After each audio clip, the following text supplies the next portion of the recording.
তার আগে আমি অ্যাকনেটা বলে দিই, ঠিক আছে? হ্যাঁ, অ্যাকনে বা র্যাশ, হ্যাঁ acne rash whatever, right? So basically এটা ড্রেন পাইপ আছে, ঠিক আছে? ড্রেনের মধ্যে যদি প্রচুর ময়লা থাকে পাইপটা কি ফ্লো করবে? ওয়াটার একদমই করবে না, ক্লগড হয়ে যাবে। সেম কিন্তু আমাদের স্কিনে there is a drain drive which is basically sebaceous glands, ঠিক আছে? ওখান দিয়ে আমাদের সেবাম বলে একটা জিনিস যেটা অয়েল সিক্রিশন হয় ফ্লো করে, ঠিক আছে? ভারী হয় অনেক। তো এবারে কি হয় যদি ওই মাথাটা, ঠিক আছে, যে পোর্সটা যদি ক্লগড হয়ে যায়, এবারে ক্লগ কি করে হয়? আমরা তো শুনেছি ডেড স্কিন সেল মানে শেড হয়, রাইট? ডেড স্কিন জমে থাকলো। এবারে কি হচ্ছে, অনেকের না ওখানে জমে যায়, জমে গেলে মাথাটায় ক্লগ হয়ে গেল। আর শুধু ওটা হচ্ছে না, অয়েল সিক্রিশনও বেড়ে যাচ্ছে, অয়েল যে প্রোডাকশনটা হচ্ছে না সেবাম, ওটাও বেড়ে যাচ্ছে, মানে দুদিক দিয়ে হচ্ছে কিন্তু, ঠিক আছে? একটা হচ্ছে ক্লগ হয়ে গেল, জমে দিল, আর একটা হচ্ছে আরো অয়েল প্রোডাকশন করছে, ঠিক আছে? এবারে ওই এনভায়রনমেন্টে প্রচুর অয়েল জমে গেল, ঠিক আছে? আমাদের সায়েন্সে আছে বলে যদি যেখানে কোনো ময়েশ্চার বা অয়েল জমে যায় তখন ব্যাকটেরিয়া মাল্টিপ্লিকেশন হওয়া শুরু করে দেয়। আমাদের স্কিনে কিন্তু অ্যাকনে প্রোডিউসিং ব্যাকটেরিয়া প্রচুর আছে, ঠিক আছে? কিন্তু সবাই এটা নর্মাল, কিন্তু যদি ওরকম সিচুয়েশন হয়ে যায় তখন ওটা আরো বেড়ে যায়। এবারে ওখান দিয়ে কি হবে? ইনফ্লেমেশন হয়, রাইট? ইনফ্লেমেশনটা কি basically? It's basically rash, we also call it acne, right? তো বড় হয়ে গেলে acne, ছোট হলে আমরা বলি র্যাশ। একদম। তো আমাদের যেই এই বেসিক্যালি ক্লিয়ার অফ জেল আছে, ঠিক আছে? তুমি প্যাকেটটা বলছো, প্যাকেটটা নিয়ে বললে বেটার হবে না? হ্যাঁ, clear of gel. So we have this ingredients like for example আমাদের যে মঞ্জিষ্টা আছে, রাস্টিমোডু আছে, ঠিক আছে? It is very beneficial to reduce the excess sebum production. মানে তোমার যষ্টিমধু আর তুমি বলো মঞ্জিষ্টা, এই দুটো ইনগ্রেডিয়েন্টস আমাদের মানে ওই সেবামটাকে ওটাই কন্ট্রোল করে, ঠিক আছে? কন্ট্রোল করে দেয়। এবার ওটাই হচ্ছে সেবাম প্রোডাকশনটা হয় হচ্ছে basically from our hormone which is testosterone, মানে মহিলাদেরও থাকে, পুরুষদের বেশি থাকে, ঠিক আছে? ওটার জন্য কিন্তু এক্সেস অয়েলটা প্রোডাকশন হয়। আমরা বলি না তেল খেলে কি বেশি মুখ দিয়ে তেল বেরোবে না?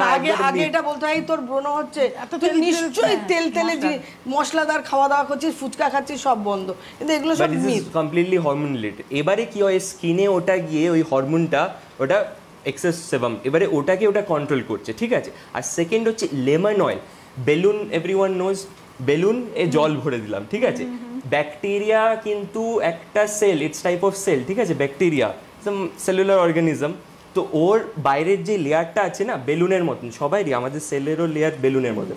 এবারে লেমন অয়েল গিয়ে কি করছে, এটা পিন নিয়ে গেল, ফুটো করে দিল, ঠিক আছে? এবার ফুটো করে দেওয়ার পর কি হয়, তো বেরিয়ে গেল। মিনস ব্যাকটেরিয়ার যে মেমব্রেন যদি ডিস্ট্রয় হয়ে যায়, দ্যাট মিনস ওটাও ডিস্ট্রয় হয়ে গেল বেসিক্যালি, ঠিক আছে? তো এটা ওইভাবে কাজ করলো। তো this is how it works, মানে এটা হচ্ছে মাল্টিপল ওয়ে। আর এখানে আরেকটা জিনিস আমি মিস করে যাচ্ছিলাম, তোমার নিম and Chandan, they are very, মানে আমাদের যে বলেছিলাম ডেড সেলসগুলো, স্কিন সেলসগুলো শেড করে ক্লগ হয়ে যাচ্ছে, ওটাকে ক্লিয়ার করে, ঠিক আছে? তো মানে এটা একটা মানে হলিস্টিক প্রোডাক্ট যেটা এগুলো সিনার্জিক এফেক্ট নিচ্ছে, মানে ইনগ্রেডিয়েন্টগুলো একসাথে কাজ করছে। মানে চোখ বন্ধ করে যাদের ব্রণ হয়, আমি বারবার বলছি, মানে ক্লিয়ার অফ জেল দিনে 3 বার লাগান। সঙ্গে মানে ব্রণর জন্য আমি সবসময় বলি যে ওই ব্যাকটেরিয়াটাকে আগে মারতে হবে আর সেবাম প্রোডাকশনটাকে কমাতে হবে। এবং তাদেরকে আমি কখনো ক্রিম লাগাতে বারণ করি, তার যে কোনো ময়শ্চারাইজার। মানে অনেক সময় বলবে জিরো অয়েল, এরকম হয় না।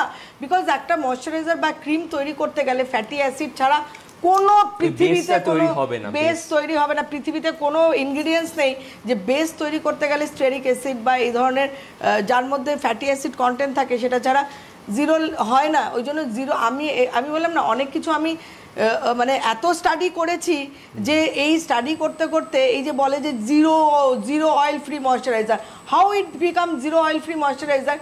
বিকজ এটা তো লোশন বা এই ধরনের জিনিস তো করতে গেলে, তৈরি করতে গেলে তোমার যে ইনগ্রিডিয়েন্টসটা দরকার হয় বেস, সেটা তো স্টেরিক অ্যাসিড বা এই ধরনের কিছু লাগে যার মধ্যে ফ্যাটি অ্যাসিড কন্টেন্ট রয়েছে। তো ওই রকম কোনো ধরনের যাদের অয়েলি স্কিন বা যাদের ব্রণ হয়, নো ময়শ্চারাইজার, নো ক্রিম, আমি সবসময় বারণ করে দিই। অলওয়েজ জেল, সেরাম, লাইক। এরপরেই চলে আসি অ্যান্টিঅক্সিডেন্ট। কেন, কি কাজ করে অ্যান্টিঅক্সিডেন্ট? রিচ সোর্স যে রয়েছে গ্রিন টি, তো গ্রিন টি যেটা আছে very rich source of antioxidants, ঠিক আছে? মানে ইট ইজ সো রিচ, মানে এখানে যে ফ্ল্যাভিনয়েডসগুলো আছে it is very beneficial for like আমাদের যেই কন্টিনাম অ্যাকনেস যে ব্যাকটেরিয়াটা আছে, কন্টিব্যাকটেরিয়াম বলে, ঠিক আছে, ওটাকে যে মাল্টিপ্লিকেশনটা হয় না, ওটাকেও আটকে দেয়। মানে এগুলো বেসিক্যালি কোনো জিনিসকে যদি আমি প্রিভেন্ট করতে চাই, আমাকে রুট সোর্স বের করতে হবে, যেটা কেন হচ্ছে, ওইটাকে আমাকে আটকাতে হবে আগে। মানে প্রপার ভাবে মাখতে হবে। ধরো তোমার ব্রণ হয়েছে, তুমি ফার্স্টে তোমার যদি অয়েল সিক্রেশন হয়, সেখানে আমি বলবো তুলসী চন্দন ফেস ওয়াশ অথবা তোমার চারকোল ফেস ওয়াশ অ্যাক্টিভেটেড, দুটোর মধ্যে যে কোনো হয়। তুলসী চন্দন, চারকোল আজকে মনে হয় নিয়ে আসেনি, ও দেয়নি। চারকোল ও ভুলে গেছে সঙ্গীতা।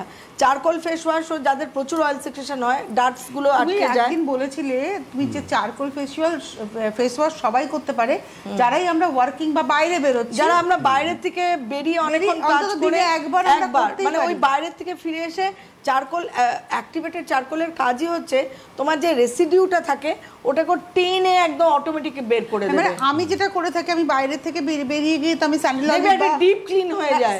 স্যাফরন তো মুখে মাখে, আমি মেকআপ যখন রিমুভ করি আমি কোনো আলাদা করে এখান থেকে কোনো ক্লেন্সার ইউজ করি না। আমি একটা ওয়েট টিস্যু দিয়ে মুখটা মুছে নিয়ে তারপরে মুখে পুরো তেল মাখি, একদম স্যাফরন মাখছি। তারপরে স্যাফরন মাখার পর আমি মুখে করে কি চারকোল ফেস ওয়াশটা লাগাই, লাগানোর পরে তারপরে আমার যে ফেস ওয়াশটা অরিজিনাল যেটা আমি করি এখন, পাপায়া চন্দন ফেস ওয়াশ করি। এবার কি হচ্ছে তোমার তনুশ্রী, তুমি যে সারা দিন থাকছো, একটা মেকআপ হালকা হলেও তো করছো, এবার এই যে সারা দিন থাকার ফলে এই যে লাইটের নিচে তোমার কিন্তু মেকআপের রেসিডিউটা একদম ক্লগ হয়ে ভেতরে আটকে যাচ্ছে, যেটা খালি চোখে আমরা দেখতে পাই না। এটা হচ্ছে চারকোল ফেস ওয়াশ, ঠিক আছে? সঙ্গীতা আমাকে সাপ্লাই বলে দাও, good girl, Sangeeta is a good girl. তো এটা হচ্ছে চারকোল ফেস ওয়াশ। তো ওই চারকোল ফেস ওয়াশ মানে অ্যাক্টিভেটেড চারকোল কাজ হচ্ছে, তুলসী চন্দন হচ্ছে তোমার সেবামটাকে সরাবে, কিন্তু চারকোল কি করবে, অ্যাক্টিভেটেড চারকোল তোমার ওই লোমকূপের মধ্যে যে ময়লাটা একবার অন্তত চারকোল করা উচিত, ওটাকে টেনে ডেব্রিসটাকে মানে একদম পার্টিকেলসটাকে ও বের করে নিয়ে চলে আসবে অটোমেটিক। তখন তোমার কি হবে, ওই লোমকূপটা পুরো ক্লিয়ার ক্লিন হয়ে গেল এবং ওখানে ব্যাকটেরিয়া ফর্মেশনটা কমে যাবে। আচ্ছা এবারে বলো প্রোপোলিসের কাজটা কি? আচ্ছা এইটাকে তুমি বললে এটা অ্যান্টিঅক্সিডেন্ট। হ্যাঁ, আমি দেখাই একটু অ্যান্টিঅক্সিডেন্টের স্ট্রাকচারটা, and it is so beautiful. শুধুমাত্র ব্রণ নয়, চাইলে যাদের এমনিও মানে যেহেতু আমরা সবসময় বলি খাওয়াতে অ্যান্টিঅক্সিডেন্ট খাওয়া যতটাই ভালো, এবং লাগানোর ক্ষেত্রেও আমি বলবো this is also a fabulous product. মানে কারো কারো ক্ষেত্রে ধরুন গন্ধটাতে আমার মানে ইয়ে হয়ে গেলাম, রিফ্রেশিং। কারো কারো ক্ষেত্রে ধরুন পাপায়া চন্দন রেঞ্জ ইউজ করছেন, আপনি অ্যান্টিঅক্সিডেন্ট মাঝখানে ঢুকাতে পারেন কোনো একটা সময়। আপনি ধরুন গ্লো সিক্রেট করছেন, তার সঙ্গেও অ্যান্টিঅক্সিডেন্ট ঢোকাতে পারেন। আপনি যে কোনো রেঞ্জ গোল্ড করছেন, তার সঙ্গে মানে অ্যান্টিঅক্সিডেন্ট হচ্ছে যে কেউ মাখতে পারবে যে কোনো স্কিনে।